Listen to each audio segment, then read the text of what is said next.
कोकणातील प्रत्येक अपडेट जाणून घेण्यासाठी आजच माझे कोकणच्या सोशल मीडिया प्लॅटफॉर्मला लाईक, फॉलो आणि सबस्क्राईब करा। लोटे एमआयडीसीतील सामूहिक रासायनिक सांडपाणी प्रक्रिया प्रकल्प अर्थात सीईटीपीच्या कारभारावर आमदार प्रमोद जठार यांनी गंभीर प्रश्नचिन्ह उपस्थित केले। सीईटीपी प्रकल्पाला भेट देऊन पाहणी केल्यानंतर आयोजित पत्रकार परिषदेत बोलताना त्यांनी प्रकल्पाच्या व्यवस्थापनावर टीका करत हा प्रकल्प शासनाच्या ताब्यात देण्याची मागणी केली। लोटे एमआयडीसीतील वाढत्या प्रदूषणाबाबत चिंता व्यक्त करत नागरिकांच्या आरोग्याशी कोणतीही तडजोड केली जाणार नसल्याचे जठार यांनी स्पष्ट केले। तसेच या विषयावर मुख्यमंत्री आणि पर्यावरण मंत्र्यांशी चर्चा करून ठोस निर्णयासाठी पाठपुरावा करणार असल्याचे देखील त्यांनी सांगितलं। लोटे परिसर प्रदूषणमुक्त करण्यासाठी भाजपच्या माध्यमातून सातत्याने आवाज उठवला जाईल असा निर्धारही यावेळी व्यक्त करण्यात आला। आज आम्ही माननीय वैभवजी खेडेकरजी, आमचे जिल्हा अध्यक्ष सतीश मोरेजी, माझे सगळे भारतीय जनता पक्षाचे नेते कार्यकर्ते, आज आम्ही या लोटे परशुराममधल्या सीईटीपी प्लांटला भेट दिली।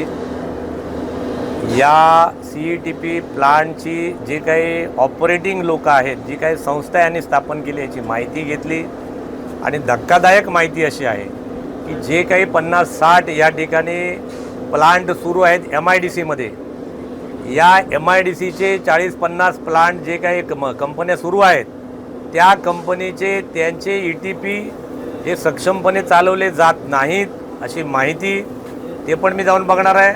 आता या सगळ्या मंडळींची एक संस्था स्थापन केली, त्याच एखाद्या कंपनीचा प्रमुख याचा चेअरमन केला आणि त्याचे डायरेक्टर केले, म्हणजे कुंपणच शेत खातंय अशी परिस्थिती या ठिकाणी आहे। चोरांच्याच हातात परत या ठिकाणी सीईटीपीच्या चाव्या दिलेल्या आहेत।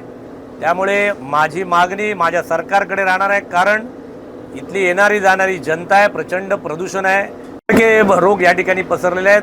माझे वैभवजी, माझे सतीशजी इकडेच्या प्रचंड मेहनत घेऊन यांना सांगतायत की ह्या ट्रीटमेंट प्लांटमध्ये तुम्ही चांगल्या सुविधा आणा, तरीसुद्धा ही मंडळी आणत नाहीत। याची माहिती आम्ही घेतली। आमची मागणी आहे हे पहिलं जे काही सहकारी तत्वावरती, या चोरांच्या हातामध्ये जे सहकारी तत्वावरती जे काही चालू ठेवलेलं पहिलं बंद करा।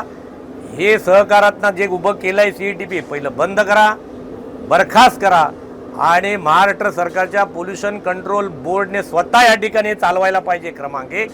नाहीतर एमआयडीसीच्या अधिकाऱ्यांनी, गव्हर्नमेंटने हे सुरू केलं पाहिजे तर अकाउंटेबिलिटी ठरेल। आज इकडे आंधळं दळतंय आणि कुत्रं पीठ खातंय। रवींद्रजी चव्हाण आणि आमच्या सगळ्या मंडळींना, पर्यावरण मंत्री आमच्या पंकजताई मुंडे यांच्यापर्यंत ही गोष्ट मी घेऊन जाणार आहे। माझ्या सरकारला वाईट बोललेलं मी सहन करणार नाही। त्यामुळे या सगळ्या गोष्टीचं पोलखोल मी करणार।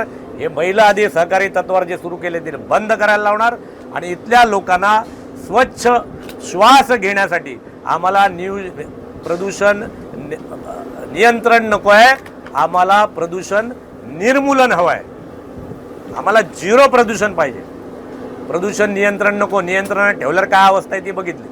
त्यामुळे आमचा अधिवेशनात माझा विषय असणार आहे की प्रदूषण निर्मूलन झालं पाहिजे। या इथल्या जनतेला लोटे परशुरामच्या सुखाने चांगला श्वास घेता यावा याच्यासाठी आमची लढाई आहे। या लढाईमध्ये आम्ही यशस्वी होऊ, मला असा विश्वास आहे। धन्यवाद।